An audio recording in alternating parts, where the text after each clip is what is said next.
Yes, ఇప్పుడు ఫోనెటిక్స్లో మరో ముఖ్యమైనటువంటి భాగం మనం డిస్కస్ చేయబోతున్నాం.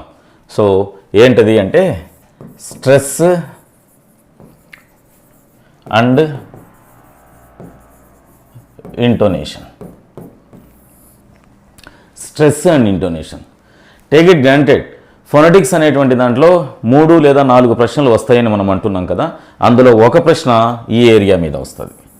సో స్ట్రెస్ అండ్ ఇంటోనేషన్ మీద ప్రశ్న లేకుండా ప్రస్తుతం ఉండేటువంటి కంపోజిషన్లో క్వశ్చన్ పేపర్ని సెట్ చేయడం అన్సైంటిఫిక్ అవుతుంది. కాబట్టి సో దీని మీద ప్రశ్న తప్పనిసరిగా వస్తుంది.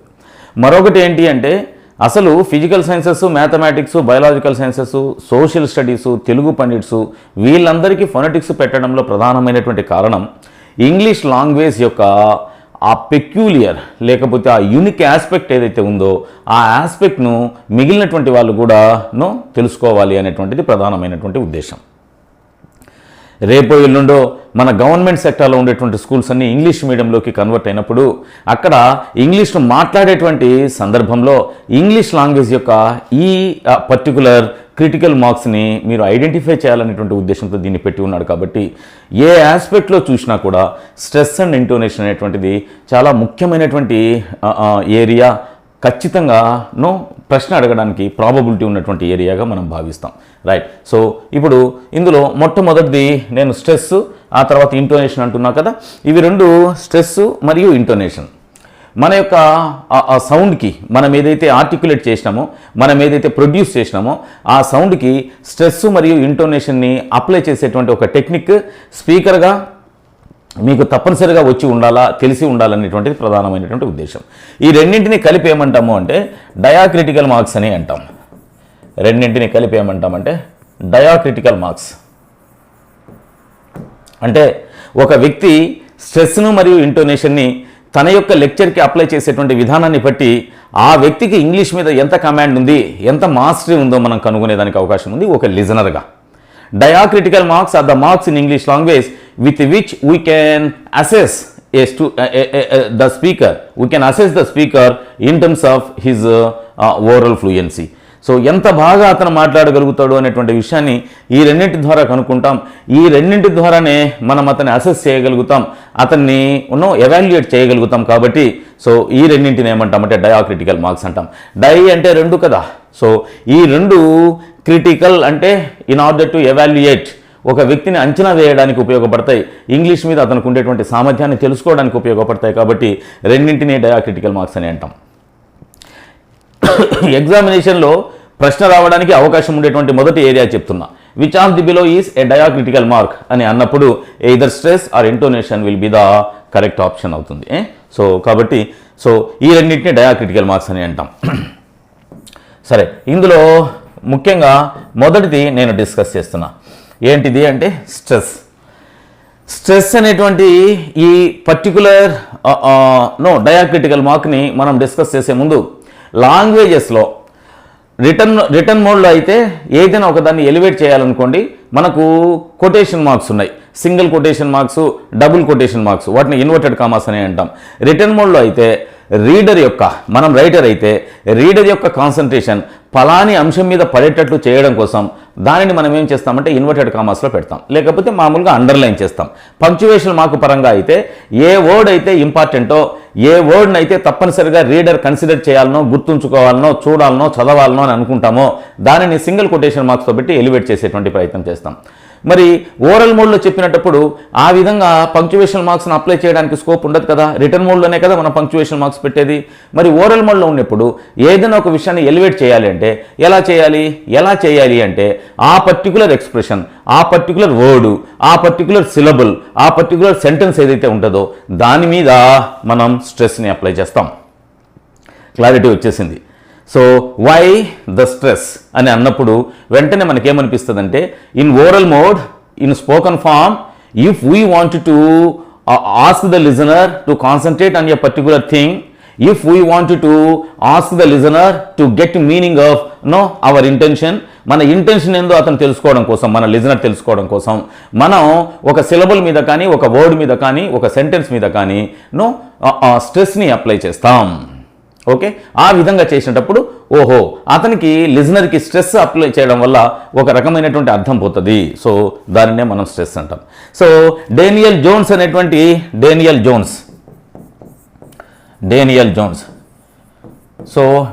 జోన్స్ అనేటువంటి లింగ్విస్ట్. మీరు ఫొనెటిక్స్లో డేనియల్ జోన్స్ అనేటువంటి వ్యక్తి చాలా ఎక్సర్సైజెస్ చేసినాడు, చాలా కాంట్రిబ్యూషన్స్ ఇచ్చి ఉన్నాడు.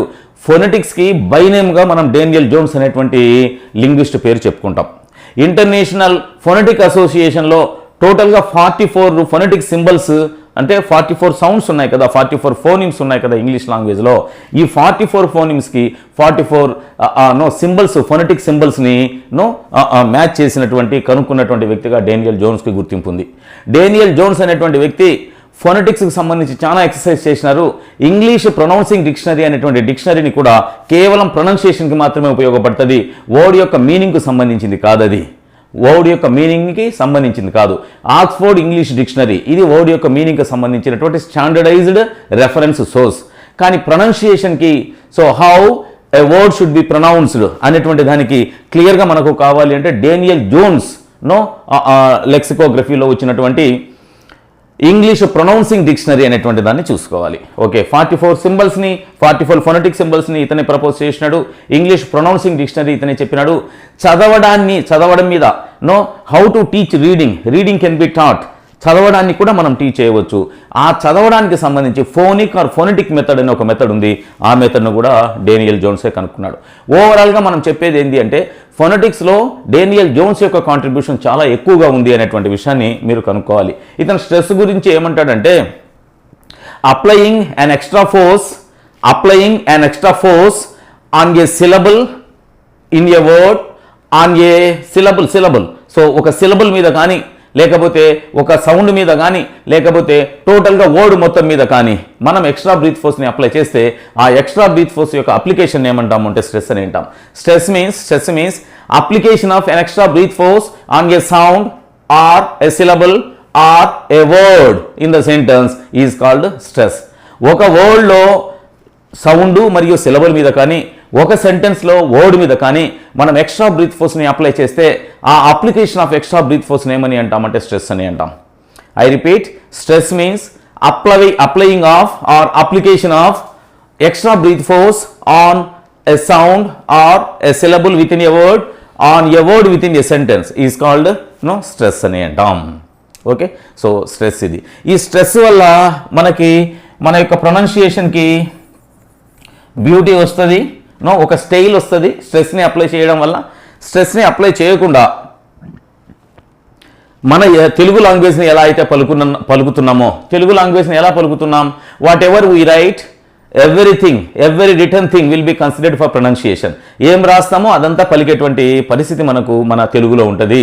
కానీ ఇంగ్లీష్ లాంగ్వేజ్లో whatever you write cannot be considered for pronunciation, whatever you pronounce cannot be in written form of that particular word.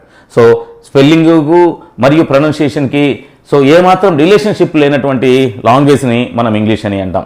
So ఇక్కడ ఈ ఎక్స్ట్రా బ్రీత్ ఫోర్స్ని మనం అప్లై చేయడం వల్ల సో మన యొక్క ప్రొనౌన్సియేషన్కి లేదా మన యొక్క ఓరల్ సబ్మిషన్కి ఒక బ్యూటీ వస్తుంది. నెక్స్ట్ రెండవది ఏంటంటే స్ట్రెస్ను అప్లై చేయడం వల్ల if you apply stress so లిజనర్కి అండర్స్టాండింగ్ పెరుగుతుంది. అంటే మామూలుగా చెప్పడం కంటే మనం ఎప్పుడైతే స్ట్రెస్ని అప్లై చేస్తామో స్ట్రెస్ని అప్లై చేసి చెప్పినప్పుడు మన యొక్క ఇంటెన్షన్ క్లియర్గా వాడు అర్థం చేసుకోవడానికి అవసరం ఉంది లిజనర్. ఓకేనా? ఎస్. ఇప్పుడు నేను స్ట్రెస్ ఇంటోనేషన్ల గురించి చెబుతున్నా. ఈ రెండింటిని డయాక్రిటికల్ మార్క్స్ అని అంటాం. With the support of these two we can assess the oral fluency of the speaker and the mastery that he has over the English language. వానికి ఎంత పట్టు ఉంది ఇంగ్లీష్ లాంగ్వేజ్ మీద, మరియు ఈ రెండింటి ద్వారా సో వాడి యొక్క ఓరల్ ఫ్లూయెన్సీని మనం అంచనా వేయొచ్చు. సో అందుకనే వీటిని ఏమంటామంటే డయాక్రిటికల్ మార్క్స్ అని అంటాం. స్ట్రెస్ ఇంటోనేషన్లో మొదటిదైనటువంటి స్ట్రెస్ చెప్తున్నాం. According to Daniel Jones application of an extra breath force on a sound or a syllable in a word, on a word in the sentence is called stress అని అంటాం. Whenever we apply stress, then automatically the user may gets beauty to his voice, and even his counterpart can understand within no time. So త్వరగా దానిని అర్థం చేసుకోవడానికి అవకాశం ఉంటుంది. అంటే మాట్లాడిన వ్యక్తి యొక్క ఆ ప్రొనౌన్సియేషన్ క్లియర్గా, సో బ్యూటిఫుల్గా ఉంటుంది, సో మెలోడియస్గా ఉంటుంది వినడానికి. రెండవది ఏంటి అంటే ఇన్ని ఆస్పెక్ట్స్ ఉండడం వల్ల ఆ వినినటువంటి వ్యక్తి వెంటనే దానిని గ్రాస్ప్ చేసి అర్థం చేసుకోవడానికి ఛాన్స్ ఉంటుంది అనేటువంటి యాంగిల్లో మనం దీన్ని అనలైజ్ చేయాలి. మరి డేనియల్ జోన్స్ అనేటువంటి a linguist who is expert in the fields of phonetics, అతను ఏమంటాడు అంటే an application of so extra breath force over a sound or a syllable in a word and over a word in the sentence is called stress అని అంటాడు. సరే, ఈ stress ఎన్ని రకాలుగా ఉంది ఏంటి అనేది ఒకసారి మనం డిస్కస్ చేస్తాం. స్ట్రెస్, సో స్ట్రెస్ని ఒక సిలబుల్ మీద మనం వేయడానికి ఛాన్స్ ఉంది, ఒక వర్డ్ మీద మనం వేయడానికి ఛాన్స్ ఉంది, అండ్ దెన్ ఓవరాల్గా సెంటెన్స్ యొక్క అర్థాన్ని మార్చడానికి సెంటెన్స్ మీద కూడా వేయడానికి అవకాశం ఉంది. ఏదైనా ఒక సిలబుల్ మీద లేదా ఒక వర్డ్ మీద మనం స్ట్రెస్ని అప్లై చేసినట్లయితే మన యొక్క ప్రొనౌన్సియేషన్కి బ్యూటీ వస్తుంది, మన ప్రొనౌన్సియేషన్ క్లియర్గా ఉంటుంది. ఒకవేళ సెంటెన్స్లో ఉండేటువంటి మొత్తం వర్డ్ మొత్తానికి మనం వేసేసినాం అనుకోండి, అప్పుడు ఎక్స్ట్రా మీనింగ్ని మన యొక్క లిజనర్కి మనం serve చేసినట్లయితుంది.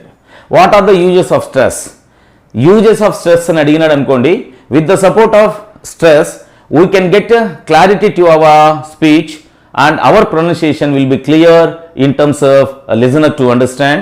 And one more thing is, when we apply stress to our speech, then we will supply extra meaning to the listener.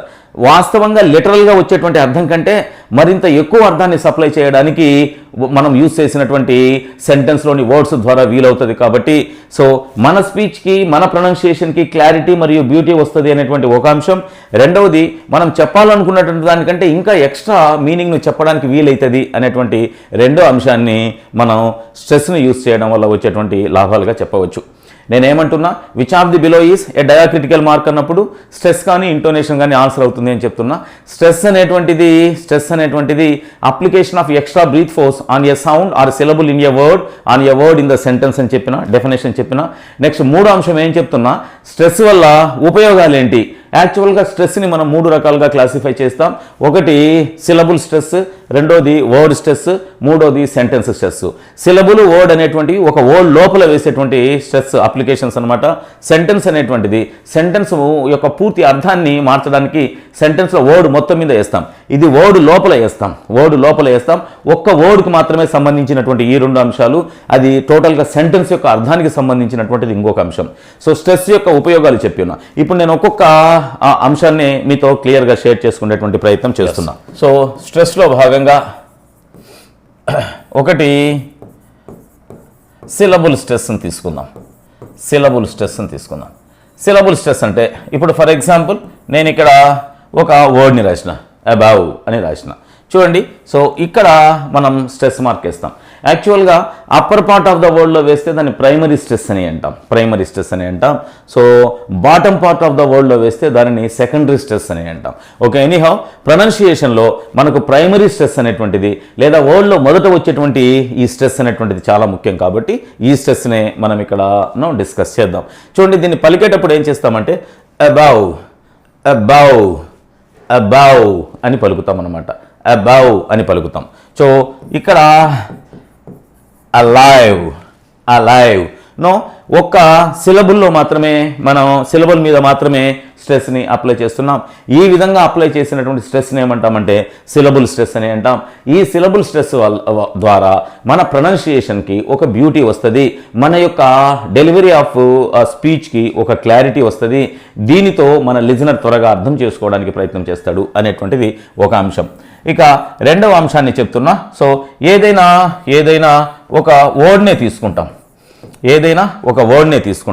ఈ వర్డ్ను తీసుకునేటప్పుడు ఇందులో కూడా సిలబుల్స్ ఉంటాయి. వర్డ్ అంటే combination of 1 or more syllables అని అనుకున్నాం కదా, ఒకటి లేదా అంతకంటే ఎక్కువ సిలబుల్స్ కలవడం వల్ల ఏర్పడినటువంటి దాన్ని వర్డ్ అంటున్నాం కదా. సో ఇక్కడ కూడా వేస్తాం. అయితే ఏంటంటే టోటల్ వర్డ్ యొక్క మీనింగే అఫెక్ట్ అయిపోతుంది అనమాట. ఇక్కడ కేవలం సిలబుల్ యొక్క సౌండ్ని మాత్రమే మనము అఫెక్ట్ చేసేటువంటి ప్రయత్నం చేసినాం. అక్కడ మాత్రమే ప్రొనౌన్సియేషను మనకు మారినటువంటి పరిస్థితి చూసినాం.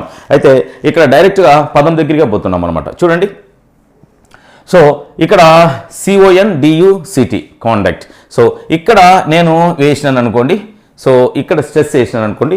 ఇప్పుడు దీన్ని ఎలా పలకాలంటే కండక్ట్ అని పలకాలి. సో ఈ విధంగా పలకడం వల్ల ఇది సో ఏ గ్రామటికల్ కేటగిరీకి వస్తుంది అంటే వర్బ్ కిందికి వస్తుంది. I conduct A test every day to my students. So conduct. ఒకవేళ ఈ స్ట్రెస్ మార్క్ని నేను మార్చినాను అనుకోండి, అంటే ఇక్కడ కాకుండా ఈ సిలబుల్ మీదకి మార్చేసినాం అనుకోండి. చూడండి, కాండక్ట్ అనేటువంటిది సో 2 సిలబుల్స్ యొక్క సమాహారం. అంటే 1, 2 2 సిలబుల్స్ ఉంటాయన్నమాట. ఇక్కడ క, ఇక్కడ ఉ. సో 2 సిలబుల్స్ ఉంటాయన్నమాట. అయితే ఇప్పుడు ఈ 2 సిలబుల్స్ ఉండేటువంటి ఈ వర్డ్లో నేను 2వ సిలబుల్ మీద వేసినాను అనుకోండి, అప్పుడు అదేమవుతుంది, వర్బ్ అవుతుంది. ఒకవేళ నేను మొదటి సిలబుల్ మీద వేసినాం అనుకోండి, దీని ప్రొనౌన్సియేషన్ ఏమవుతుంది, కాండక్ట్. ఇక్కడ నో ఎక్స్ట్రా బ్రీత్ ఫోర్స్ని మనం అప్లై చేయం. సో ఇక్కడ మనం మొదటి వర్డ్లో ఇక్కడ సెకండ్ సిలబుల్ మీద, 2వ సిలబుల్ మీద మనం ఓవరాల్గా ఎక్స్ట్రా బ్రీత్ ఫోర్స్ని అప్లై చేసినాం కాబట్టి ఇది కండక్ట్ అయింది. ఇప్పుడు ఆ స్ట్రెస్ అనేది ఎక్కడికి షిఫ్ట్ అయిందంటే ఫస్ట్ సిలబుల్కి షిఫ్ట్ అయింది. సో దీన్ని ఇప్పుడు ఎలా పలకాలి అంటే కాండక్ట్ అన్నప్పుడు ఇది ఏమవుతుందంటే నౌన్ అవుతుంది. సో కండక్ట్ అనేటువంటి వర్బ్కి ఒక అర్థం ఉంటుంది, కాండక్ట్ అనేటువంటి నౌన్కి ఒక అర్థం ఉంటుంది. అంటే ఓవరాల్గా ఒక వర్డ్లో సిలబుల్ మీద వేసి ఆ వర్డ్ యొక్క గ్రామటికల్ కేటగిరీని మీనింగ్ని మార్చేటువంటి ప్రయత్నం చేస్తాం. సిలబుల్ స్ట్రెస్ అంటే ఒక వర్డ్లో ఒక పర్టికులర్ లెటర్ మీద వేసి ఆ లెటర్ని సపరేట్ చేయడం వల్ల between the letters or between the sounds పరంగా ఒక సిలబుల్లో ఉండేటువంటి సౌండ్స్ పరంగా మనం స్ట్రెస్ని అనలైజ్ చేస్తే దాన్ని సిలబుల్ స్ట్రెస్ అని అంటాం. ఒక వర్డ్లో ఉండేటువంటి టోటల్ సిలబుల్ మొత్తానికి అఫెక్ట్ అయ్యే విధంగా చేస్తాం అనమాట. ఈ విధంగా చేస్తే దాన్ని ఏమంటామంటే వర్డ్ స్ట్రెస్ అని అంటాం. దీనిని ఏమంటామంటే వర్డ్ స్ట్రెస్ అని అంటాం. ఓకేనా? ఒక సిలబుల్లో ఉండేటువంటి సౌండ్ మీద వేస్తే సిలబుల్ స్ట్రెస్ అని అంటాం. ఒక వర్డ్లో ఉండేటువంటి సిలబుల్ మొత్తం మీద వేస్తే దాన్ని ఏమంటామంటే సిలబుల్ స్ట్రెస్ అని అంటాం. ఈ సిలబుల్ స్ట్రెస్ వేయడం వల్ల మనకి ఓవరాల్గా వర్డ్ యొక్క గ్రామటికల్ కేటగిరీ కానీ, ఆ వర్డ్ యొక్క మీనింగ్ కానీ, ఆ వర్డ్ యొక్క ప్రొనౌన్సియేషన్ కానీ మారిపోయేదానికి ఛాన్స్ ఉంది. దీన్ని కండక్ట్ అని అనొచ్చు, కాండక్ట్ అని కూడా అనవచ్చు. ఓకే, గతంలో అడిగినటువంటి ప్రశ్న ఏంటంటే if you shift stress mark from second syllable to first syllable what will happen అని అంటే ఏ వర్బ్ బికమ్స్ నౌన్ అని చెప్పాలి. మరొకసారి conduct is a word. If you apply stress on second syllable it becomes verb. If you apply stress on first syllable it becomes noun. So మనకి written examination కదా, oral examination కాదు కదా రేపు conduct చేసేది. కాబట్టి ఫస్ట్ సిలబుల్ మీద second syllable మీద స్ట్రెస్ని మనం చేంజ్ చేసినట్లయితే ఒక వర్డ్లో భాగంగా సో ఆ వర్డ్ యొక్క గ్రామటికల్ కేటగిరీ, వర్డ్ యొక్క మీనింగ్, ఆ వర్డ్ యొక్క ప్రొనౌన్సియేషన్ మారుతాయి. దీనిని ఏమంటామంటే వర్డ్ స్ట్రెస్ అని అంటాం. స్ట్రెస్లో ఉండేటువంటి డిఫరెంట్ టైప్స్ని మనం డిస్కస్ చేస్తున్నాం. ఒకటేమో సిలబుల్ స్ట్రెస్, రెండవదేమో వర్డ్ స్ట్రెస్, ఇక మూడోది ఏంటి అంటే sentence stress. So syllable stress, word stress అనేటువంటివి ఒక వర్డ్ని ప్రొనౌన్స్ చేసేటువంటి విధానానికి, ఒక వర్డ్ యొక్క సౌండ్ ప్యాటర్న్కు సంబంధించినటువంటి విషయాలు. ఇక నెక్స్ట్ ఏంటి అంటే సెంటెన్స్ స్ట్రెస్.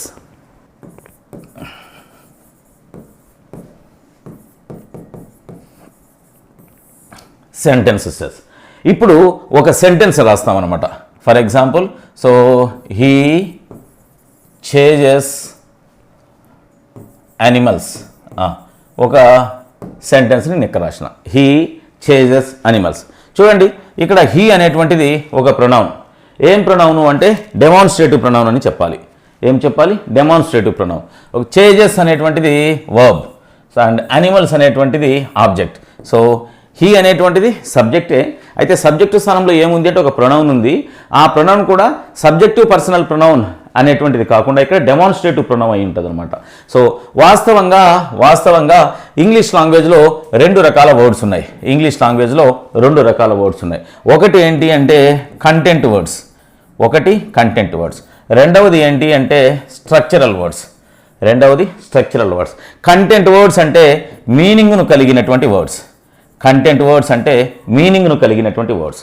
స్ట్రక్చరల్ వర్డ్స్ అంటే these words have no meaning but these are useful in order to make the sentence grammatically correct. ఏదైనా ఒక సెంటెన్స్లో అర్థము లేకుండా సెంటెన్స్ని గ్రామటికల్గా కరెక్ట్ చేయడానికి ఉపయోగపడేటువంటి వర్డ్స్ని ఏమంటామంటే, సెంటెన్స్ యొక్క స్ట్రక్చరల్ ప్యాటర్న్ను కరెక్ట్ చేయడానికి ఉపయోగపడేటువంటి పదాలను ఏమంటామంటే స్ట్రక్చరల్ వర్డ్స్ అని అంటాం. సో వీటికి నో మీనింగ్, సో అర్థం లేదు, కేవలం గ్రామటికల్ కరెక్ట్నెస్ కోసం మాత్రమే ఉపయోగపడతాయి కదా ఇవి. అందుకనే వీటికి గ్రామటికల్ వర్డ్స్ అనేటువంటి పేరు కూడా చెప్తాం, గ్రామటికల్ వర్డ్స్ అనేటువంటి పేరు కూడా చెప్తాం. అయితే కంటెంట్ వర్డ్స్కు మీనింగ్ ఉన్నాయి కదా, సో మీనింగ్ ఉన్నటువంటి వర్డ్స్ని ఇంగ్లీష్ లాంగ్వేజ్లో లెక్సికల్ వర్డ్స్ అని కూడా అంటాం, లెక్సికల్ వర్డ్స్ అని కూడా అంటాం. ఓకేనా? ఇంగ్లీష్ లాంగ్వేజ్లో ఉండేటువంటి సెంటెన్స్ నందు రెండు రకాల వర్డ్స్ ఉంటాయి. ఒకటి కంటెంట్ లేదా లెక్సికల్ వర్డ్స్, రెండవది స్ట్రక్చరల్ లేదా గ్రామటికల్ వర్డ్స్. సో ఈ కంటెంట్ లేదా లెక్సికల్ వర్డ్స్ అనేటువంటివి ఆ సెంటెన్స్లో మీనింగ్ని క్యారీ చేస్తాయి. స్ట్రక్చరల్ లేదా గ్రామటికల్ వర్డ్స్ అనేటువంటివి ఆ సెంటెన్స్లో స్వతహాగా సొంతంగా ఇండివిజువల్గా మీనింగ్ను కలిగి లేక అవి కేవలం ఆ కంటెంట్ వర్డ్స్కు అటు ఇటు మనం యూస్ చేసుకుంటూ గ్రామటికల్ కరెక్ట్నెస్ కోసం మాత్రమే ఉపయోగిస్తాం, స్ట్రక్చరల్ ఆర్ గ్రామటికల్ వర్డ్స్. ఓకేనా? So words in a sentence can be classified into two categories, namely content or lexical words, structural or grammatical words. Okay, first category content or lexical words. These words carry meaning. These are meaning carriers in the sentence. With the support of these words, we understand the meaning of the sentence, the core meaning of the sentence. వాక్యం యొక్క అర్థాన్ని వీటి సహాయంతో మనం అర్థం చేసుకోవచ్చు. As far as structural or grammatical words are concerned, these are the words which are helpful to the sentence in order to become grammatically correct. So గ్రామటికల్గా correct అవ్వడానికి మాత్రమే సహాయపడతాయి, వాటికి ఇండివిజువల్గా మీనింగ్ ఉండదు. ఓకేనా? సో ఇది మనం రెండు రకాల వర్డ్స్ గురించి డిస్కస్ చేయవలసినటువంటి విషయం. అయితే ఇప్పుడు సెంటెన్స్ స్ట్రెస్ని మాట్లాడుతూ ఎందుకు మనం వర్డ్స్ రెండు రకాలు, ఒకటి కంటెంట్, రెండు స్ట్రక్చరల్ అని అనుకుంటున్నాము. కంటెంట్ వర్డ్స్ మాత్రమే మీనింగ్ను సప్లై చేస్తాయి, స్ట్రక్చరల్ వర్డ్స్ మీనింగ్ని సప్లై చేయవు, గ్రామటికల్ కరెక్ట్నెస్ కోసం మాత్రమే ఉపయోగపడతాయి అనేటువంటి డిస్కషన్లోకి వచ్చినాము అంటే, సో ఇంగ్లీష్ లాంగ్వేజ్లో ఈ కంటెంట్ వర్డ్స్కు మాత్రమే మనం స్ట్రెస్ చేయాలి. If we wanted to apply extra breath force on a word in the sentence, we have to apply only on content words, not structural words. Structural words ఇవి unstressed అంటే ఎటువంటి పరిస్థితుల్లో వీటికి స్ట్రెస్ వేయకూడదు, stress apply చేయకూడదు, extra breath ఫోర్స్ని apply చేయకూడదు. So ఈ విషయాన్ని డిస్కస్ చేయడం కోసం సెంటెన్స్లో ఉండేటువంటి వర్డ్స్ని రెండు రకాలుగా మనం డివైడ్ చేసినాం. అయితే కంటెంట్ వర్డ్స్ అనేటువంటివి ఏవైతే ఉన్నాయో ఇవి ఏంటంటివి, ఇంగ్లీష్లో what type of words can act as content words అనేటువంటి విషయాన్ని ఇప్పుడు మళ్ళీ మనం తెలుసుకోవాలి. చూడండి, ఇంగ్లీష్ లాంగ్వేజ్లో మీనింగ్ కలిగినటువంటి వర్డ్స్గా మనకు వేటి పేరు అంటే nouns, main verbs, adjectives and adverbs. So వీటికి మీనింగ్ ఉంది, ఇవి మాత్రమే మీనింగ్ని క్యారీ చేస్తాయి. మీనింగ్ని క్యారీ చేసేటువంటి ఈ వర్డ్స్ అన్నింటినీ మనం ఏమంటాము అంటే కంటెంట్ వర్డ్స్ అని అంటాం, కంటెంట్ వర్డ్స్ అని అంటాం. ఇక ఇంగ్లీష్ లాంగ్వేజ్లో articles, pronouns, helping verbs, conjunctions,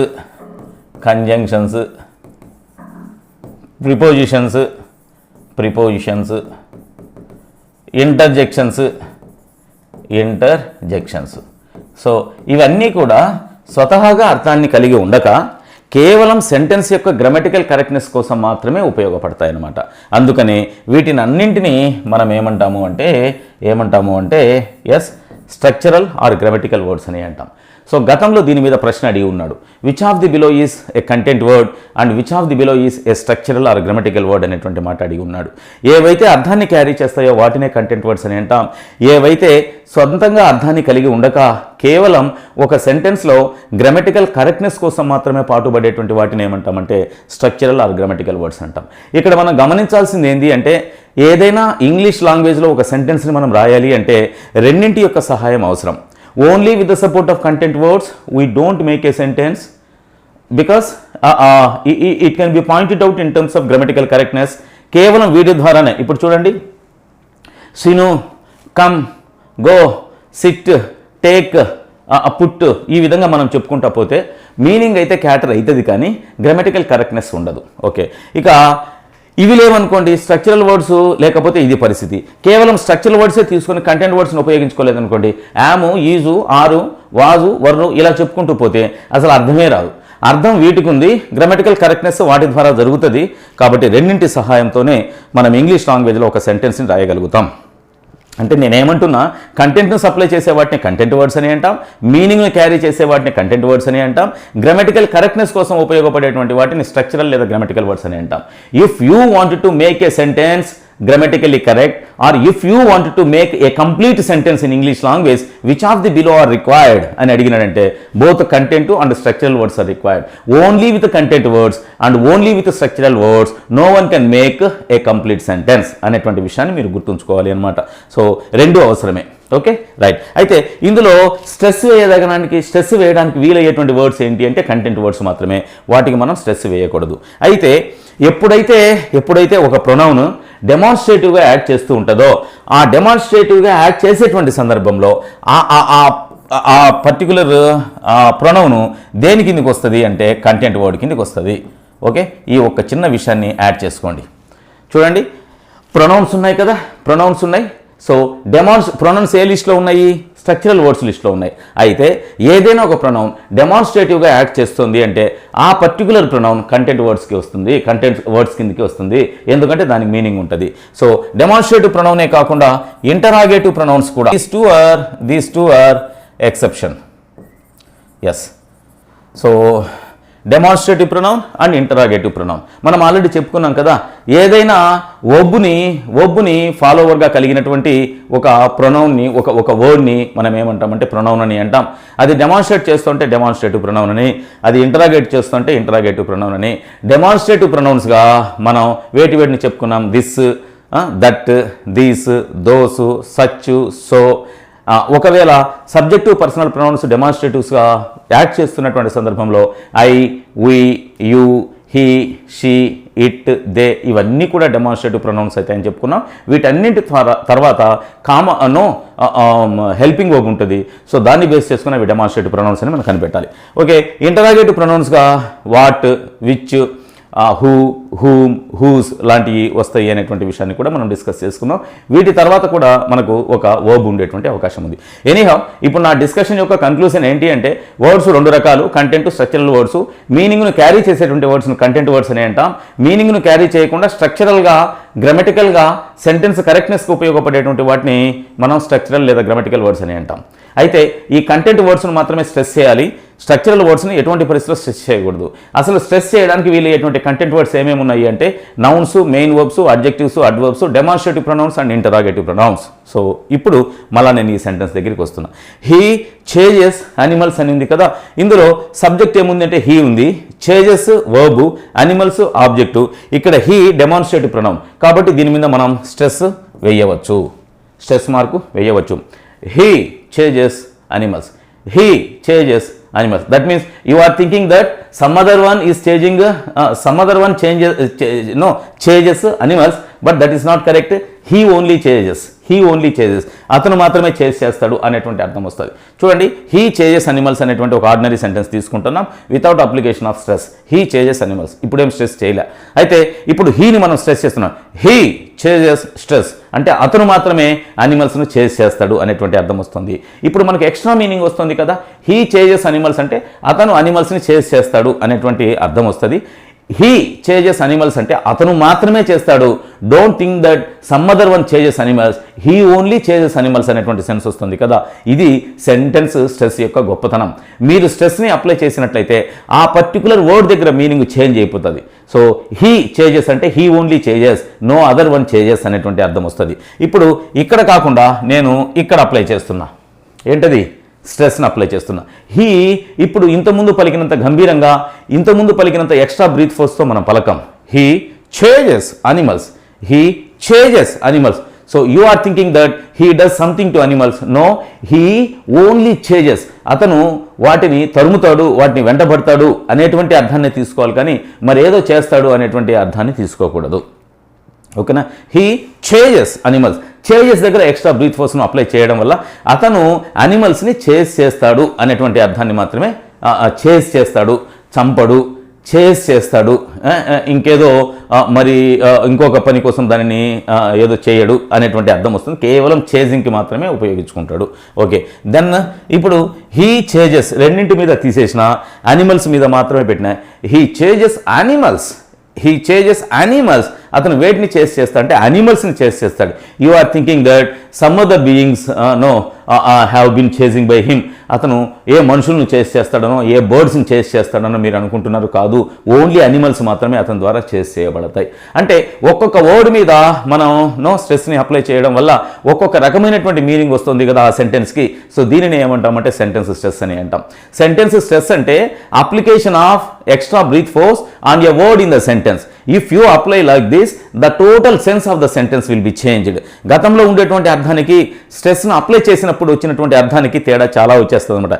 he changes animals, that means he only chases. He chases animals. You are thinking that he does something to animals. No, he only chases. He chases animals. He chases only animals, not human beings, not birds అనేటువంటి అర్థాన్ని మీరు ఇక్కడ తీసుకోవాలి. దీనిని ఏమంటామంటే sentence stress అని అంటాం. ఇది ఇంగ్లీష్ లాంగ్వేజ్లో ఉండేటువంటి స్ట్రెస్ ప్యాటర్న్కు సంబంధించినటువంటి విషయం.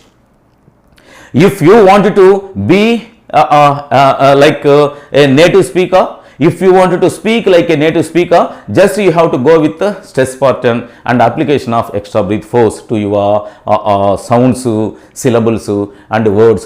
Then automatically your voice can get a melody, and even your listener can experience the beauty of your lecture. So ఈ విధంగా ఉంటుంది అనమాట.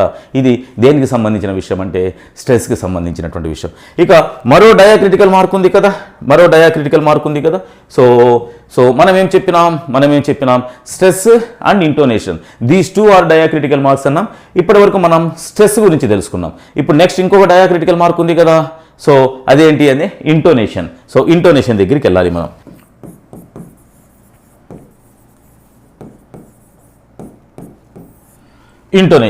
ఇంటోనేషన్ అనేటువంటిది దేనికి సంబంధించింది అంటే టోన్కి సంబంధించింది.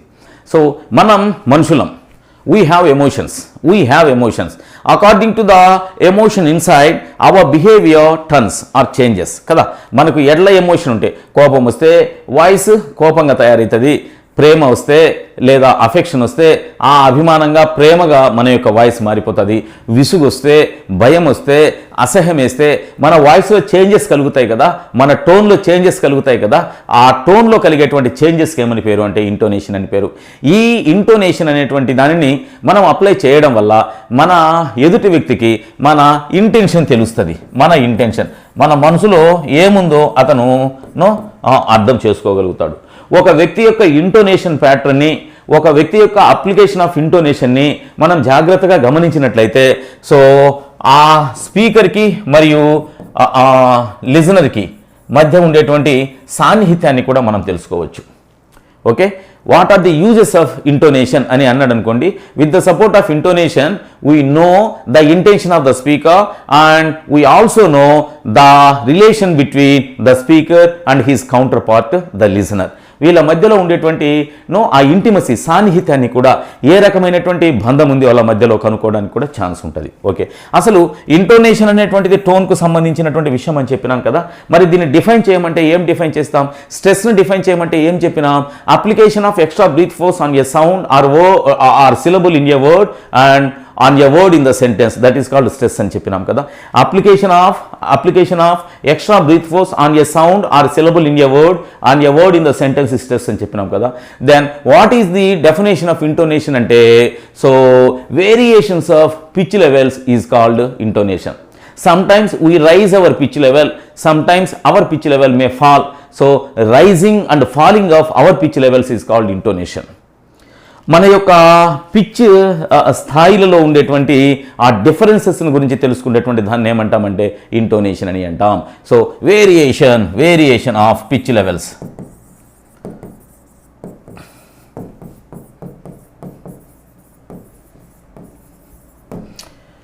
Variation of pitch levels is called intonation. Okay, with the support of intonation we may get a clarity over the intention of the speaker and the relation between the speaker and the listener. That means intimacy. వీటిని తెలుసుకోవచ్చు. So variation of pitch లెవెల్స్ని మనం ఏమని చెప్తామంటే intonation అని చెప్తాం. ఈ ఇంటోనేషన్ని సాధారణంగా ఇంటోనేషన్ని so falling intonation and then rising intonation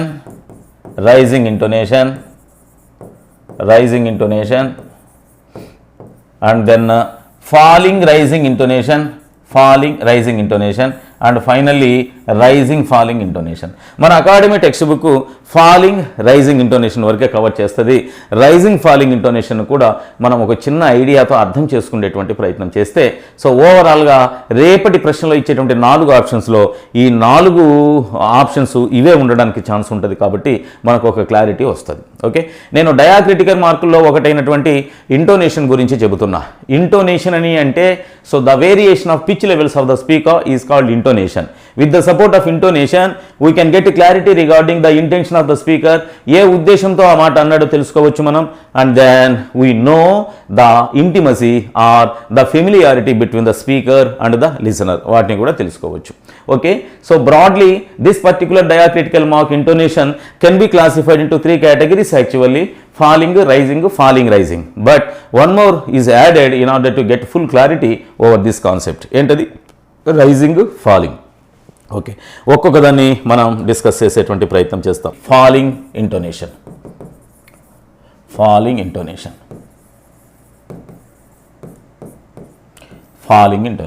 okay, falling intonation ఎక్కడెక్కడ ఏ సందర్భాలలో మనం డైలీ లైఫ్లో ఉపయోగిస్తాం, ఇది మేజర్గా ప్రశ్న అడగడానికి అవకాశం ఉండేది.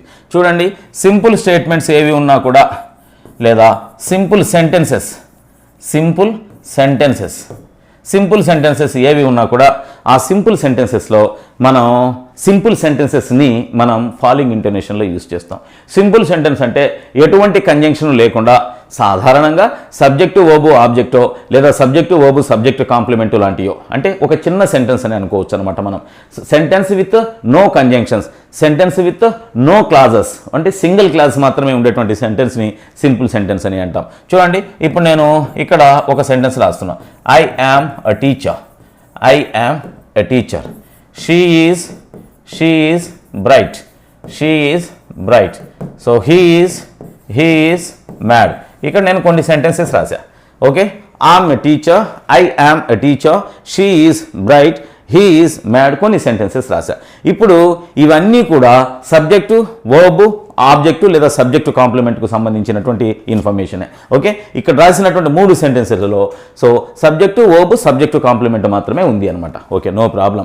అయితే ఇటువంటి సెంటెన్సెస్ అన్నింటినీ కూడా మనం దేంట్లో యూస్ చేస్తాము అంటే ఫాలింగ్ ఇంటోనేషన్లో యూస్ చేస్తాం. Just you have to put in mind that so tomorrow you are going to write written examination, not you are going to face oral examination. అడగమని వాళ్ళు మిమ్మల్ని అడిగి చెప్పమని చెప్తే అప్పుడు మీకు కొంచెం క్రిటికాలిటీ ఉంటుంది. కానీ జస్ట్ ఈ క్రింది వాటిలో వేటిని మనం ఫాలింగ్ టోన్లో యూస్ చేస్తాం అంటే చిన్న సెంటెన్సెస్, ఒకే ఒక క్లాజ్ ఉన్నటువంటి సెంటెన్సెస్, కంజంక్షన్స్ లేనటువంటి సెంటెన్సెస్లో మనం ఫాలింగ్ టోన్ని యూస్ చేస్తాం.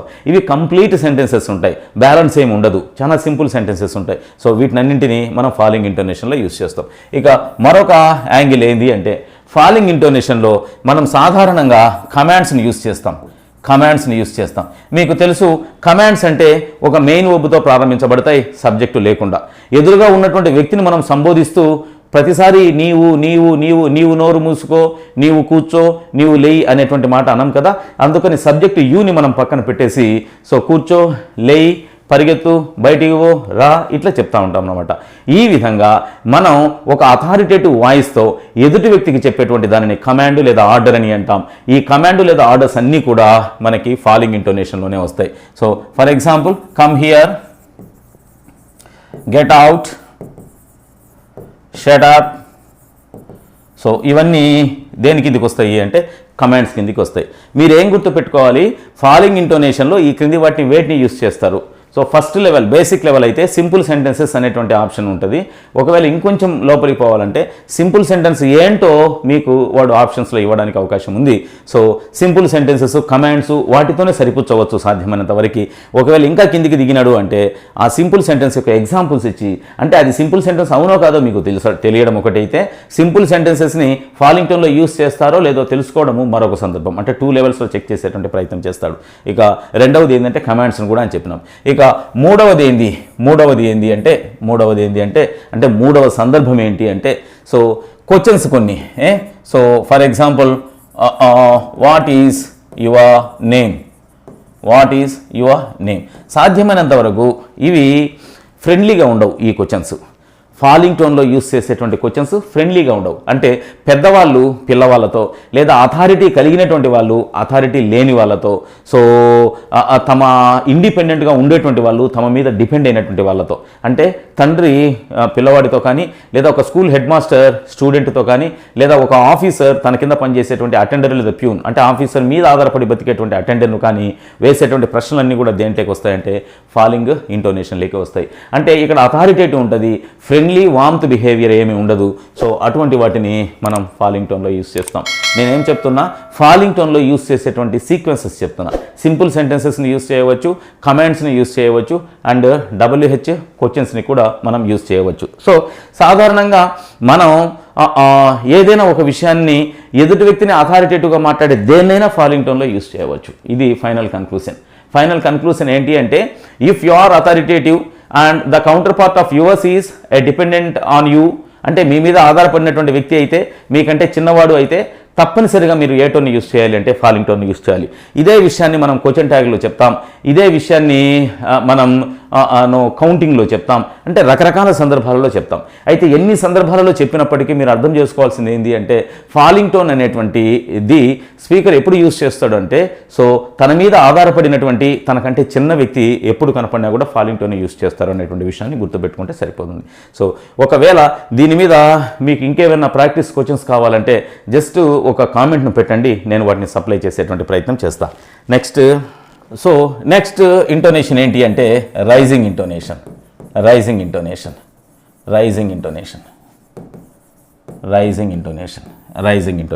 సో రైజింగ్ ఇంటోనేషన్, సో దానికి ఆపోజిట్, ఫాలింగ్ ఇంటోనేషన్కి ఆపోజిట్. సో అక్కడ సింపుల్ సెంటెన్స్ అయితే ఇక్కడ లాంగ్ సెంటెన్సెస్ అంటే ఒకటి కంటే ఎక్కువ క్లాజెస్ కలిగినటువంటి సెంటెన్సెస్ని లాంగ్ సెంటెన్సెస్ అని అంటాం. లాంగ్ సెంటెన్సెస్ అంటే ఏంటి? ఇప్పుడు లాంగ్ సెంటెన్సెస్ అంటే మనం గ్రామటికల్గా కాంపౌండ్, కాంప్లెక్స్ సెంటెన్సెస్ అని చెప్పుకోవచ్చు. ఏ సెంటెన్స్ అయితే కంజంక్షన్లు కలిగి ఉంటుందో, ఏ సెంటెన్స్ అంటే ఒకటి కంటే ఎక్కువ క్లాజులను కలిగి ఉంటుందో వాటిని లాంగ్ సెంటెన్సెస్ అని అంటాం. ఈ లాంగ్ సెంటెన్సెస్లో ఇప్పుడు for example if you run fast, so ఇక్కడికి ఒక క్లాజ్ అయింది. If you run fast you can win, ఇక్కడ మరొక క్లాస్ వచ్చింది. అంటే ఇది ఒకటే sentence. If you run fast you can win కదా. సో ఒకటే సెంటెన్సు. అయితే సెంటెన్స్లో ఇది ఒక భాగం, ఇది రెండవ భాగం.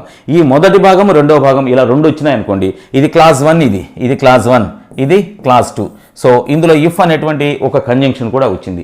ఈ రకమైనటువంటి సెంటెన్సెస్ వచ్చిన సందర్భంలో మనకు ఏదో ఒక class, if you run fast అనేటువంటిది దేంట్లోకి వస్తుందంటే రైజింగ్ ఇంటోనేషన్లోకి వస్తుంది. ఓకే, ప్రధానంగా లాంగ్ సెంటెన్సెస్, ఒకటి కంటే ఎక్కువ క్లాజెస్ లేదా కంజంక్షన్స్ కలిగినటువంటి సెంటెన్సెస్ ఏవైనా మనం చెప్పినప్పుడు అప్పుడు పార్ట్ ఆఫ్ ద సెంటెన్స్లో మనం తప్పనిసరిగా రైజింగ్ ఇంటోనేషన్ని యూస్ చేస్తాం. Okay, next yes or no questions మేజర్గా యూజ్ చేసేటువంటి వాటిని నేను ఇక్కడ చెప్తున్నా. ఎస్ ఆర్ నో క్వశ్చన్స్ చూడండి. ఎస్ ఆర్ నో క్వశ్చన్స్ అంటే ఏవైనా యాక్సిలరీ వర్బ్స్తో మీరు ప్రశ్నలు చెప్పినారనుకోండి, do you know that person, లేకపోతే కెన్ యూ స్పీక్ ఇంగ్లీష్, లేకపోతే can you drive the car, ఇట్లా మనం చెప్పినాం అనుకోండి, మీరు ఇచ్చేటువంటి ఆన్సర్ ఎస్తో కానీ నోతో కానీ స్టార్ట్ అవుతుంది కదా. అందుకని యాక్సిలరీ వర్బ్స్తో ప్రారంభించేటువంటి ప్రశ్నలన్నింటినీ కూడా ఎస్ ఆర్ నో క్వశ్చన్స్ అని అంటాం. ఓకే, ఈ ఎస్ ఆర్ నో క్వశ్చన్స్ అన్ని కూడా గతంలో అడిగినటువంటి ప్రశ్న ఇది.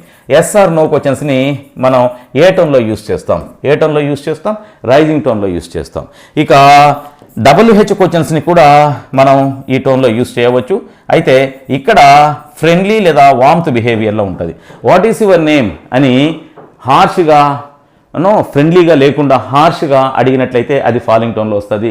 అదే ప్రశ్నని మనం ఫ్రెండ్లీగా అడిగినట్లయితే దేంట్లోకి వస్తుంది అంటే రైజింగ్ ఇంటోనేషన్లోకి వస్తుంది. ఓకే, మీరు గమనించాల్సినటువంటి విషయం ఏంటి అంటే ఎక్కడైతే మనం రిక్వెస్టబుల్గా మాట్లాడతామో, ఎక్కడైతే మనం పొలైట్గా మాట్లాడతామో, ఈ రిక్వెస్టబుల్గా పొలైట్గా మాట్లాడేటువంటి మాటలన్నీ కూడా రైజింగ్ ఇంటోనేషన్లోకి వస్తాయి. ఓకేనా.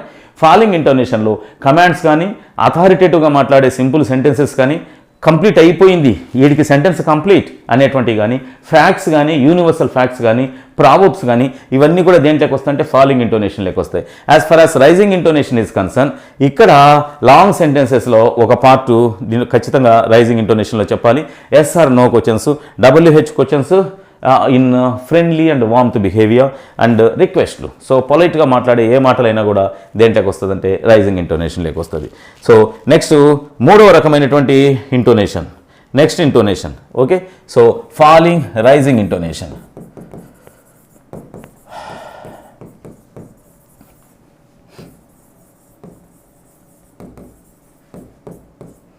ఫాలింగ్ రైజింగ్ ఇంటోనేషన్ సాధ్యమైనంత వరకు వార్నింగ్స్ అన్నీ దీంట్లోనే ఇస్తాం. వార్నింగ్స్ అన్నీ ఫాలింగ్ రైజింగ్ ఇంటోనేషన్లోనే ఇస్తాం.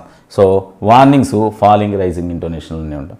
నెక్స్ట్ సస్పీసియస్గా ఉండేటువంటి వేటినైనా అంటే డౌట్స్ లాంటి వాటిని మనం ఫాలింగ్ రైజింగ్ ఇంటోనేషన్లోనే యూజ్ చేస్తాం. చూడండి, సో ఫాలింగ్ రైజింగ్ అంటే మొదట వాయిస్ పడిపోతుంది, పిచ్ లెవెల్స్ పడిపోతాయి, తర్వాత లేస్తాయి. ఫాలింగ్ ఇంటోనేషన్ అంటే సో పిచ్ లెవెల్స్ చివరికి వచ్చేతలకే పడిపోతాయి. రైజింగ్ ఇంటోనేషన్ అంటే మొదట తక్కువగా ఉంటే పిచ్ లెవెల్స్ చివరికి వచ్చేతలకే పెరిగిపోతాయి అన్నమాట. ఓకేనా. ఇప్పుడు for example come here, no command అనేటువంటిది దేంట్లో ఉంటుంది? ఫాలింగ్ ఇంటోనేషనా రైజింగ్ ఇంటోనేషనా? ఫాలింగ్ ఇంటోనేషన్ కదా. అప్పుడు సో కమ్ హియా మొదట ఎక్కువగా ఉంటుంది, చివరికి వచ్చేతలకే తగ్గిపోతుంది.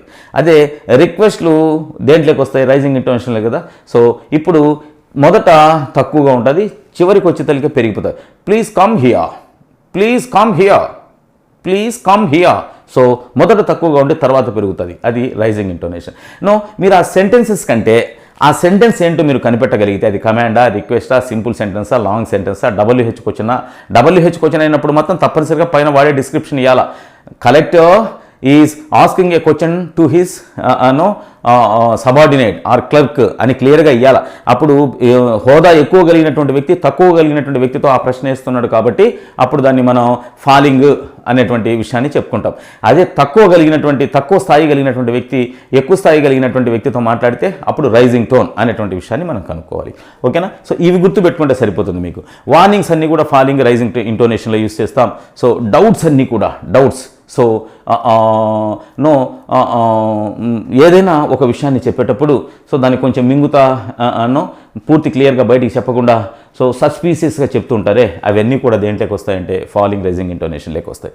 ఇక చిట్ట చివరి ఏరియా ఏంటి అంటే రైజింగ్ ఫాలింగ్ ఇంటోనేషన్.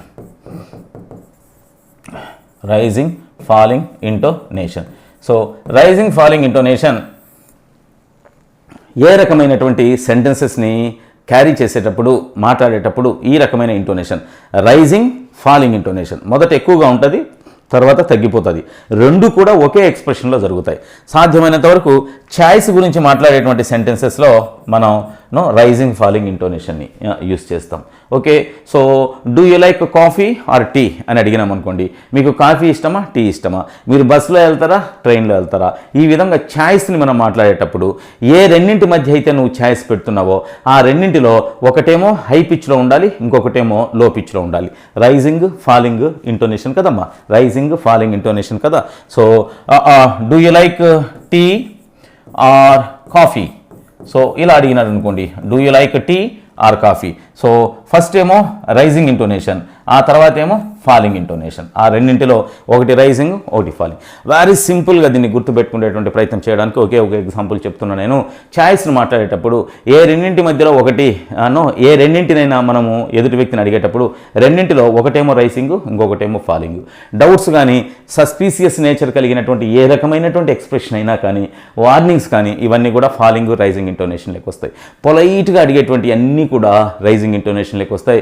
అండ్ హార్ష్గా కమాండ్ చేసేటన్నీ కూడా ఫాలింగ్ ఇంటోనేషన్లోకి వస్తాయి. సో ఇది ఓవరాల్గా స్ట్రెస్ మరియు ఇంటోనేషన్ సంబంధించి మీరు గమనించాల్సినటువంటి విషయం. అయితే మన సిలబస్లో సో ఇవే కాకుండా మరికొన్ని ఉన్నాయి కదా. సో అందులో నెక్స్ట్ ఐటమ్కి నేను వెళ్ళిపోతున్నా. సైలెంట్ లెటర్స్ అనేటువంటి ఒక ఐటమ్ని మనకు సిలబస్లో పెట్టి ఉన్నాడు కదా. స్ట్రెస్ అండ్ ఇంటోనేషన్ తర్వాత సైలెంట్ లెటర్స్ ఉంది కదా. సో ఈ సైలెంట్ లెటర్స్ని మనం ఎక్కడెక్కడ యూస్ చేయాలా అనేటువంటి విషయాన్ని మనం ఇప్పుడు డిస్కస్ చేస్తాం. చూడండి, సో డి సైలెంట్ లెటర్ ఉన్నటువంటిది. సో డి ఎక్కడెక్కడ సైలెంట్గా ఉంటుంది? సో వెన్స్డేలో ఉంటుంది, ప్లెడ్జ్లో ఉంటుంది, గ్రడ్జ్లో ఉంటుంది. సో సైలెంట్ అనేటువంటిది ఎక్కడ డి సైలెంట్ ఎక్కడ? మీకు probably 4th 5th standard text బుక్స్లో సైలెంట్ లెటర్స్ మీద కొన్ని వర్డ్స్ లిస్ట్ ఇచ్చి ఉన్నాడు. ఆ వర్డ్స్ని ఒక్కసారి చూడండి. ఇక్కడ సి సైలెంట్ ఉండేటువంటివి ఏంటంటి? సో సిజర్స్, అసెంట్, మజిల్, ఇక్కడ అన్ని చోట్ల కూడా సి సైలెంట్గా ఉంటుంది. ఇక పి సైలెంట్గా ఉన్నటువంటి లెటర్స్ సో ఎక్కడెక్కడ అంటే ఇదో ఇక్కడ సామ్, సో ట్రాడెక్టికల్ అండ్ న్యూమోనియా ఇవన్నీ కూడా సో సైలెంట్ పీని కలిగి ఉంటాయి. ఇక సైలెంట్ ఎల్ను కలిగినటువంటిది. సైలెంట్ లెటర్స్ అనేటువంటివి సాధ్యమైనంత వరకు ఇవి వేరే లాంగ్వేజ్ నుంచి ఇంగ్లీష్లోకి మైగ్రేట్ అయినటువంటి పదాలుగా మనం చెప్పుకుంటాం అనమాట. సో సైకాలజీలో పి సైలెంట్ ఉంటుంది కదా, వెన్స్డేలో డి సైలెంట్ ఉంటుంది కదా. అంటే మనము ఆ పర్టిక్యులర్ ఇంగ్లీష్ లాంగ్వేజ్కి ఉండేటువంటి పెక్యులర్ ఫీచర్ ఇది. ఆ పెక్యులర్ ఫీచర్ని మనం అర్థం చేసుకోగలుగుతామా లేదా తెలుసుకోవడం కోసం సో కంపోజర్ మనకి ఆర్గనైజర్ మనకి ప్రశ్న అడిగేటువంటి అవకాశం ఉంది. సో ఎల్ సైలెంట్ ఎక్కడెక్కడ ఉంటుంది అంటే సో కాఫ్లో ఉంటుంది, హాఫ్లో ఉంటుంది, వుడ్లో ఉంటుంది, షుడ్లో ఉంటుంది, కుడ్డులో ఉంటుంది. సో వీటన్నింటిలో ఎల్ సైలెంట్గా ఉంటుంది అనేటువంటి విషయాన్ని మీరు తెలుసుకోవాలి. సో సైలెంట్ ఎన్ ఎక్కడ ఉంటుంది? ఎన్ సైలెంట్ దేంట్లో ఉంటుందంటే కాలం, డ్యామ్, ఆటం వీటిలో ఎన్ సైలెంట్గా ఉంటుంది. ఇక ఎస్ ఎందులో సైలెంట్గా ఉంటుంది? S island, isle so isle వీటిలో ఎల్ సైలెంటు ఎస్ సైలెంటు అనేటువంటి విషయాన్ని మీరు గమనించాలి. ఇక హెచ్ సైలెంటు ఎందులో ఉంటుంది అని అంటే ఇక్కడ చూడండి ఆర్, ఆనెస్ట్, ఎయిర్ వీటిలన్నింటిలో కూడా హెచ్ సైలెంట్గా ఉంటుంది. హెచ్ మ్యూట్గా ఉంటుంది. మీరు ఆర్టికల్స్ని చెప్పేటప్పుడు కూడా సో ఇక్కడ హెచ్ మ్యూట్ ఉంటుంది కాబట్టి సో వీటికి ముందు వైపున ఏ అనేటువంటి ఇండెఫినెట్ ఆర్టికల్ని యూస్ చేయాలనేటువంటి విషయాన్ని so H, honest, air, hour so వీటిలో హెచ్ మ్యూట్గా ఉండేటప్పుడు ఓవెల్ సౌండ్తో స్టార్ట్ అవుతుంది కాబట్టి యాన్ అనేటువంటి ఇండెఫినెట్ ఆర్టికల్ని యూస్ చేసేటువంటి విషయాన్ని మీరు అక్కడ గమనిస్తారు. ఇక నెక్స్ట్ సైలెంట్ ఈ. సో ఎక్కడెక్కడ సైలెంట్ ఈ ఉంటుంది అని అంటే చూడండి బేక్, రైట్ సాధ్యమైనంత వరకు చివరి అక్షరం ఈ ఉంటే అది సైలెంట్గానే ఉంటుంది. దాన్ని మ్యాజికల్ ఈ అని అంటాం. సో ఆ విషయాన్ని కూడా మీరు గమనించండి. సో ఒక్కసారి మీకు లెటర్స్ సరిగా కనపడలేదనే ఉద్దేశంతో కొంచెం ఎక్స్పాండ్ చేసి మరొకసారి సో ఎన్ ఎక్కడ సైలెంటు? సో కాలం, డ్యామ్, ఆటం. ఎస్ ఎక్కడ silent? So island, I'll. H ఎక్కడ సైలెంటు? సో ఇక్కడ ఆనెస్ట్, ఎయిర్. సో ఇక్కడ వీటికి ముందు వైపున హెచ్ సైలెంట్ కాబట్టి so next sound vowel sound వస్తుంది కాబట్టి వీటికి ముందు వైపున హ్యాండ్ని యూస్ చేయాలి. రైట్. నెక్స్ట్ ఈ సైలెంట్ ఎక్కడ? సో ఎక్కడ అంటే ఇదో. సో ఎక్కడైతే చివర ఈ ఉంటుందో సో వాటిని పలకం రైట్, బ్యాక్ అనే పలుకుతాం. సో వాటిని మీరు జాగ్రత్తగా గమనించాలి. ఎస్. సో ఇక కే సైలెంట్ ఉండేటువంటి వర్డ్స్ ఒకసారి చూడండి. నైఫ్, నో, నాలెడ్జ్ వీటిలన్నింటిలో కూడా కే సైలెంట్గా ఉంటుంది. ఇక బి సైలెంట్ ఎందులో ఉంటుంది? డౌట్, ల్యామ్, కోము వీటిలో బి సైలెంట్గా ఉంటుంది. సి వేటిలో సైలెంట్ ఉంటుంది అంటే సెంట్, సిక్ వీటిలో సి సైలెంట్ ఉంటుంది. ఈ ఎందులో సైలెంట్ ఉంటుంది అంటే సో మనం ఆల్రెడీ ఒకసారి చెప్పుకొని ఉన్నాం కదా. సో చివర సో ఎక్కడ ఈ లెటర్ కనపడినా కూడా సో అది సైలెంట్ అయిపోతుంది అనేటువంటి విషయాన్ని. Okay, right. Okay, then GH ఇది ఎక్కడ సైలెంటు అంటే చూడండి నైట్లో అండ్ దెన్ దోలో సో ఇక్కడ మనకు జీహెచ్ సైలెంట్. డబ్ల్యూ సైలెంట్ అయ్యేటువంటి సో రైట్, రాంగ్. సో చాలామంది వ్రైట్ అంటుంటారు, కాదు. So right, W silent. ఈ విధంగా సైలెంట్ లెటర్స్ ఒక లిస్ట్ని మీరు తయారు చేసుకొని సాధ్యమైనంత వరకు ఏ అక్షరం ఏ పదంలో సైలెంట్గా ఉంది అనేటువంటి విషయాన్ని ఒక లిస్టు తయారు చేసుకొని వాటిని మీరు గట్టిగా ప్రిపేర్ అయితే ఏ silent Undeti, be silent Undeti, C silent ఉండేటువంటి వాటన్నిటి తీసుకోండి. వీటికి టెక్స్ట్ బుక్ యొక్క సహాయాన్ని తీసుకోండి. తప్పనిసరిగా అందులోనే లెటర్ రావడానికి ఛాన్స్ ఉంది. సో నెక్స్ట్ మనకు చివరి ఏరియా. సో ఇందులో ఏముంది అంటే ఫొనెటిక్స్లో ఏముంది అంటే సో ఆడ్ సౌండ్స్. సో వొవెల్కి సంబంధించిన ఆడ్ సౌండ్స్ అంటే కొన్ని ప్రత్యేకమైన విచిత్రంగా ఉండేటువంటి సౌండ్స్ని ఆడ్ సౌండ్స్ అని అంటాం. సో వాటిని ఒక్కసారి మనం చూద్దాం. చూడండి, క్యాట్, బ్యాట్, ఫ్యాట్ ఏదైతే సౌండ్ వస్తుందో అది ఇక్కడ కార్లో సేమ్ ఏతో ఉన్నప్పటికీ కూడా అక్కడ సౌండ్ వేరే, ఇక్కడ సౌండ్ వేరే ఉంటుంది కదా. ఒక్కసారి సి పక్కన ఏనే ఉంది. So cat, bat, fat. అయితే కార్కి ఇక్కడ మనకి ఒక లాంగ్ సౌండ్ వస్తుంది, ఇక్కడేమో షార్ట్ సౌండ్ వస్తుంది. అంటే మనం ఏని యూజ్ చేసినప్పటికీ కూడా అది ఒక పెక్యులియర్గా ఉంది కదా, దాన్ని ఒకసారి గమనించండి. ఇక సిట్, సీడ్, 7, బెగ్ ఉన్నాయి కదా, ఇది ఒక్కటి మాత్రమే సో లాంగ్ సౌండ్ తీసుకుంటుంది. SIT, 7, beg short sounds. దీన్ని పలికేటప్పుడు సీడ్ అని పలకాలి, దాన్ని పలికేటప్పుడు కార్ అని పలకాలి. అంటే ఈ క్రింద ఇచ్చినటువంటి 4 ఆప్షన్స్లో ఏది ఆడ్ సౌండ్ను కలిగి ఉంది అంటే లెటర్స్ ఏమో సేమ్ లెటర్సే ఉంటాయి. ఇప్పుడు ఫర్ ఎగ్జాంపుల్ ఇక్కడ ఈ ఉంది, ఇక్కడ ఈ ఉంది, ఇక్కడ ఐ ఉంది. పలికేటువంటి సౌండ్స్ ఇదేం సౌండ్ వస్తుంది అంటే ఈ సౌండ్ వస్తుంది, ఇదేం వస్తుంది అంటే ఈ వస్తుంది, ఇది 7 ఏ సౌండ్ వస్తుంది, ఇక్కడ బెగ్ ఏ సౌండ్ వస్తుంది. ఇది ఒక్కటే, ఇవన్నీ కూడా షార్ట్ సౌండ్స్. ఏంటి, సిట్, 7, బెగ్ అనేటువంటి షార్ట్ సౌండ్స్. ఒక్క సీడ్ మాత్రం లాంగ్ సౌండ్ వస్తుంది. అది ఒకటే ఈ పర్టికులర్ కాంబినేషన్లో మీరు ఆడ్ సౌండ్గా గమనిస్తే సరిపోతుంది అనమాట. ఇక్కడ చూడండి, ఇది cold, gold, fold, doll. So వీటిలో డిఫరెంట్గా ఉండేటువంటి సౌండ్ ఏంటి, మీకు ఆడ్ మ్యాన్ అవుట్ అనేటువంటిది కనిపిస్తూ ఉంటాయి కదా, odd man out. So for example banana, pineapple and then watermelon, so drumstick 4 ఇచ్చినారు అనుకోండి. ఇవన్నీ ఫ్రూట్స్ అంటాము, అదొకటి వెజిటబుల్ అంటాము, అదొకటి ఆడ్గా ఉంది కదా. ఆ విధంగా ఇచ్చినటువంటి పదాలలో ఆడ్ సౌండ్ కలిగినటువంటి పదాన్ని మీరు కనిపెట్టాల్సింది ఉంటుంది. అది రేపటి ఎగ్జామినేషన్లో అడిగేటువంటి విషయం. అంటే ఇక్కడ ఫొనెటిక్స్లో భాగంగానే షార్ట్, లాంగ్ సౌండ్స్ మీద మీకు క్లారిటీ ఉంటే కొన్ని షార్ట్ సౌండ్స్ పలుకుతుంటాయి, 3 షార్ట్ సౌండ్స్ పలుకుతుంటాయి, 1 లాంగ్ సౌండ్ పలుకుతుంటుంది. దానిని మీరు కనిపెట్టేటువంటి ప్రయత్నం చేయాలి. సో ఇంకా కొన్ని ఆడ్ సౌండ్స్ చూడండి. ఇక్కడ కోట్, మోట్, బోట్, ఫూట్. సో ఇక్కడ ఇది ఒకటి మాత్రమే లాంగ్ సౌండ్ వస్తుంది అనమాట. ఫూట్ అని పలకాలి, దాన్ని ఫూట్ అని పలకాలి. ఓకేనా, రైట్. చూడండి, సో ఇక్కడ ఫూట్లో మాత్రం ఊ అని పలుకుతాం, మిగిలినవి ఓఏ ఈ సౌండ్, ఓఏ. కో, ఓ, బో, ఓఏ సౌండ్ వస్తుంది అనమాట. దీంట్లో మాత్రమే ఊ సౌండ్ వస్తుంది.